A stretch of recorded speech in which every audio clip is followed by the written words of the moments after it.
If you've ever wondered what cities are in the high desert, well, that's what we'll be covering today, right after this.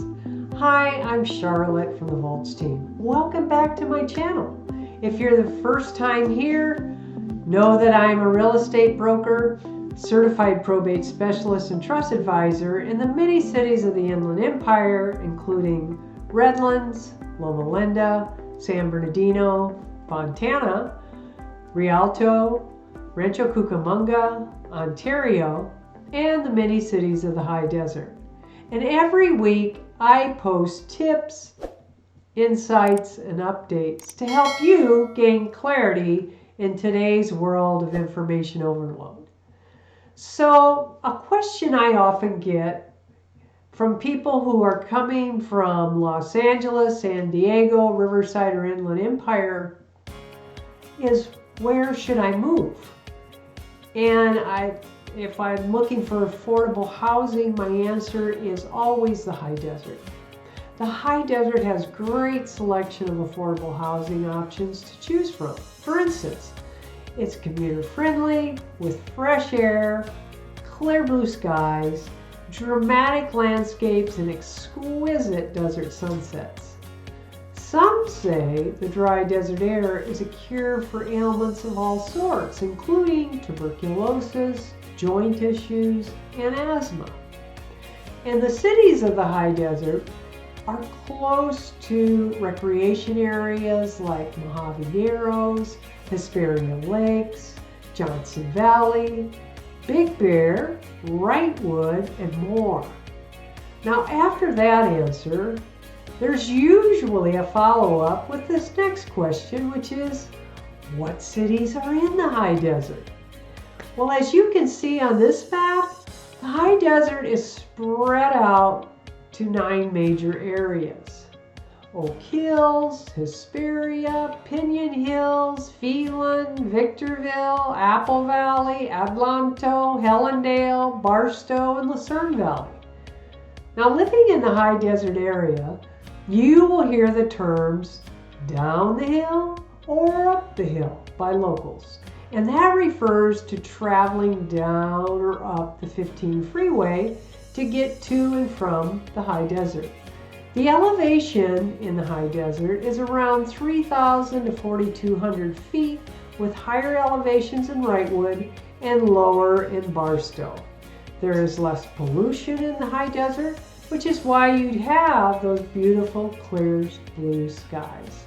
And over the course of the year, the temperature typically varies from 34 degrees to 95 degrees, and it's rarely below 26 degrees or above 101 degrees. There is a chance of snow, but it usually melts within hours. However, the kids do have time to make a snowman and play in that snow before it's all gone. If you happen to live in one of the communities closer to like Wrightwood Mountain, maybe Pinon Hills or Phelan, it may stay for a day or two. One big surprise about living in the high desert is the wind. Year-round, you could have from 5 mile an hour to 15 mile an hour winds on average. And the Cajon Pass is that major corridor that goes through the high desert. This is the 15 freeway. The cities that are located either east or west along the interstate make for great commuting. Also, those cities located on either side of the 395 or the 138.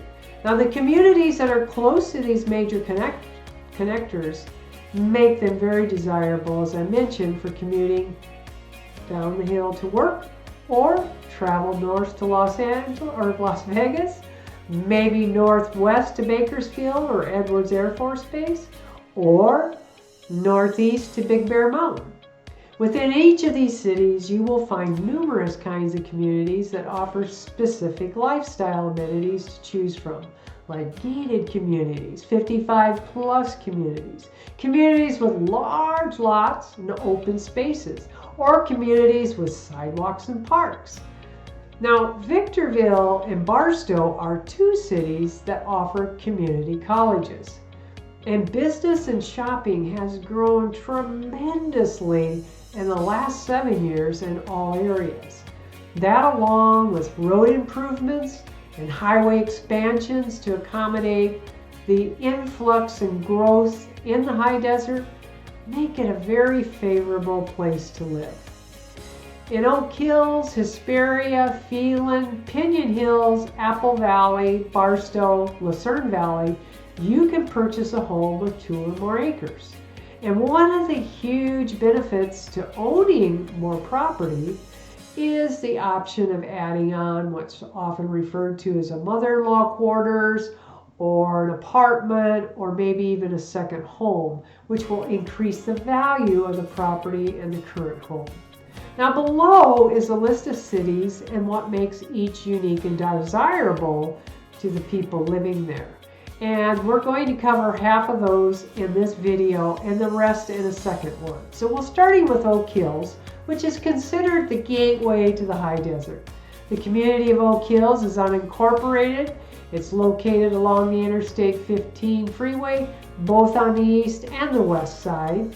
And State Highway 395 runs through Oak Hills, and it has the advantage of being located at the summit of the Cajon Pass, so just as you crest the hill. It makes it closest of the Victor Valley communities to the more populated cities and job centers in San Bernardino, Riverside, Orange, and Los Angeles counties. The community of Oak Hills, as I mentioned, is an unincorporated community of the county.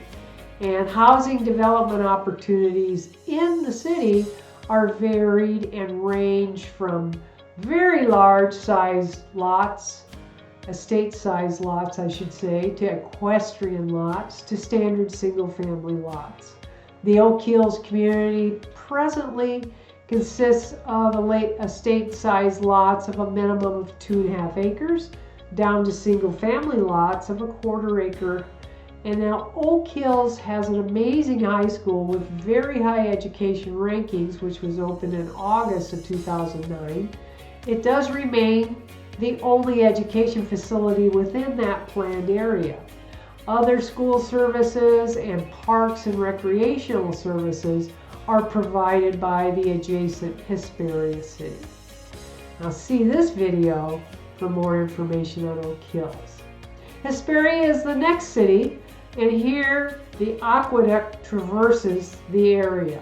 Hesperia is on the east side of the 15 freeway. It has become known not only for affordable housing, but for diversity in housing. There are a variety of housing opportunities available, including very large residential zoning areas. So you can have a rural lifestyle with the benefits of the city services very, very close by, all the way down to single-family homes on 1/4 of an acre or less. Hesperia, as I mentioned, is on the east side of Interstate 15, and like Oak Hills, it's considered the gateway to the high desert. Hesperia is also close to, as it's close to the 15 there, makes it a commuter-friendly area.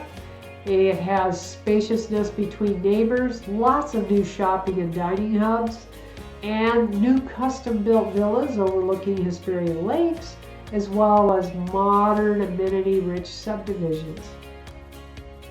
Hesperia's growing population has prompted an increase in business growth throughout the city, and that includes the High Desert Gateway Retail Center shops at Topaz and Topaz Marketplace.